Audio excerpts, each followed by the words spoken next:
5 വർഷക്കാലം ഹർത്താൽ ഉണ്ടാകുമോ എന്നുള്ളതാണ് ചോദിച്ചത്. UDF-ന്റെ 10 വർഷക്കാലം UDF-ന് ഏതെങ്കിലും വികസന പ്രശ്നങ്ങൾ ചൂണ്ടി ഒരു സമരം സംഘടിപ്പിച്ചിട്ടുണ്ടോ? മുഖ്യമന്ത്രി ചിരിച്ചില്ല. മുഖ്യമന്ത്രി മൈക്ക് സെറ്റുകാരനോട് വർത്താനം പറഞ്ഞു. ഇതൊക്കെയായിരുന്നു കഴിഞ്ഞ 10 വർഷവും UDF-ന്റെ സമരങ്ങളുടെ മുദ്രാവാക്യങ്ങൾ. പക്ഷെ കേരളത്തിൽ ഇടതുപക്ഷം 10 വർഷക്കാലം നടപ്പിലാക്കിയ വികസന പ്രവർത്തനങ്ങളുണ്ട്. ഇപ്പോൾ പ്രഖ്യാപിച്ച പോലെ തന്നെ പെൻഷൻ 3000 രൂപയെ വർദ്ധിപ്പിക്കും, മുഴുവൻ സ്ത്രീകൾക്ക് സൗജന്യമായി യാത്ര കൊടുക്കും, അതുപോലെ തന്നെ നമ്മുടെ നഴ്സുമാരുടെ ശമ്പളം 40,000 രൂപയ്ക്ക് വർദ്ധിപ്പിക്കും, ആശാ വർക്കർമാരുടെ വർദ്ധിപ്പിക്കാൻ പോവുകയാണ്. ഇതെല്ലാം കൃത്യമായി നടപ്പിലാക്കി ഒരു മികച്ച ഭരണം ഇവർ മുന്നോട്ട് കൊണ്ടുപോയി കഴിഞ്ഞു കഴിഞ്ഞാൽ കേരളത്തിൽ എല്ലാവർക്കും ജോലി കൊടുക്കും.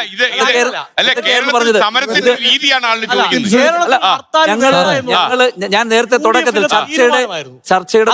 ചർച്ചയുടെ തുടക്കത്തിൽ തന്നെ പറയുകയുണ്ടായി, 6 മാസക്കാലം തീർച്ചയായും അത് ഞാനോട് ഒന്ന് പറഞ്ഞോട്ടെ. ഇനി PSC ലിസ്റ്റിലുള്ള എല്ലാവർക്കും ജോലി ഉണ്ടാകണം.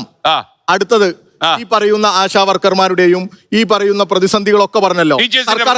സർക്കാർ അധ്യാപകരുടെ DA വർദ്ധിപ്പിച്ച് ഇനി PF-ലല്ല അക്കൗണ്ടിൽ വരും. ഞങ്ങൾ പ്രതീക്ഷയോടുകൂടി കാത്തിരിക്കുക. ഇങ്ങനെ അല്ല, ഇതൊക്കെ പറഞ്ഞിട്ടാണല്ലോ. അല്ല, അതേപോലെ വാഹനങ്ങളുടെ അൾട്രേഷൻ ഇതെല്ലാം നടക്കും. അല്ല, കൊടുക്കല്ലോ. ഇനി വരുന്ന സർക്കാർ കൊടുക്കട്ടെ. അല്ല, ഈ വരുന്ന സർക്കാർ കൊടുക്കട്ടെ. പ്രധാനപ്പെട്ട കാര്യമാണ്. ഹർത്താൽ വേണ്ട എന്നുള്ളത് UDF-ന്റെ ഐഡിയോളജിക്കൽ തീരുമാനമായിരുന്നു. അത് സമരം ചെയ്യാൻ കാരണമില്ല. ഞങ്ങൾ ഹർത്താലുകൾ നടത്തിയിട്ടില്ല. സംസ്ഥാന തലത്തിൽ ഹർത്താൽ അല്ലല്ല, അത് ജില്ലയിൽ ഒരു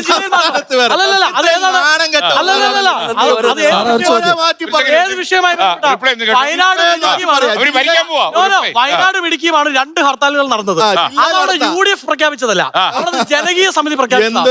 അത് കാട്ടുജീവികൾ നാട്ടിലിറങ്ങി 2 പേർ മരണപ്പെട്ടു. ഞങ്ങൾക്കുള്ള 25 ലക്ഷം രൂപയുടെ ആരോഗ്യ ഇൻഷുറൻസ് ഇവര് അനൗൺസ് ചെയ്തിട്ടുണ്ട്. അത് പാവം ഉമ്മൻചാണ്ടിയുടെ പേരിലാണ്. അദ്ദേഹത്തിന് കല്ലറയിലെങ്കിലും ഒരു സമാധാനം കൊടുക്കണം എന്നുള്ളൊരു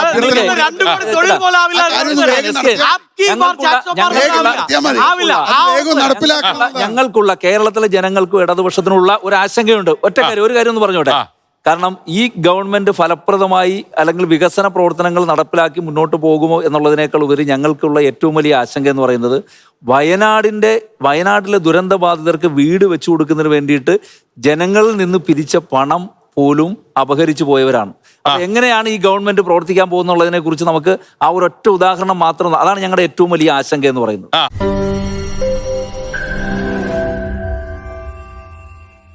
ലോകത്തെവിടെയായാലും ഏത് സമയത്തും 24 വാർത്തകളും ഓഗ്മെന്റഡ് റിയാലിറ്റി പാക്കേജുകളും എക്സ്പ്ലെയിനറുകളും വിശദമായി കാണാൻ ഞങ്ങളുടെ YouTube ചാനൽ നിങ്ങൾക്ക് സബ്സ്ക്രൈബ് ചെയ്യാം.